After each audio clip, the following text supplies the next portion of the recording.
ማርያም بعلت مجدلان ማርያም አደየሳን ድማ አበይ ከም ዘንበሩ ይሪያ ነበራ እተን ካብ ገሊላ ምስኡ ዝመጻንስት ድማ ሲዒበን መቃብሩን ስጋኡ ከመይ ከም እተነብረን ረአያ ተመሊሰንካ ሽቱን ቅሪቅብን አዳለዋ ግናኸ ከምቲ ትእዛዝ ሕጊ ብሰንበት ዓረፋ ንጽባሒቱ ድሕርታ ምድላው እትውዕል መዓልቲ ሊቃውንቲ ካህናትን ፈሪሳውያንን ናብ ጲላጦስ ተኣኪቦም ወይታዬ እቲ መስሓቲ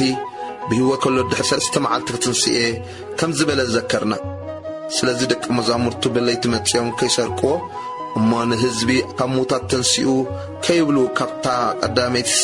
እታ ድሕረይቲ ስሕተት ከይትገድድ እቲ መቃብር ክሳዕ 3 መዓልቲ ክሕሎ ኣዘዝ በልዎ ጲላጦስ ሓለውት እነውልኩም كيركم كم فلتتكم أصنعكم حلو بلم كيدوم نتي مقابر أصنعوه نتأمن الدمام مستم حلو تخوينم محتم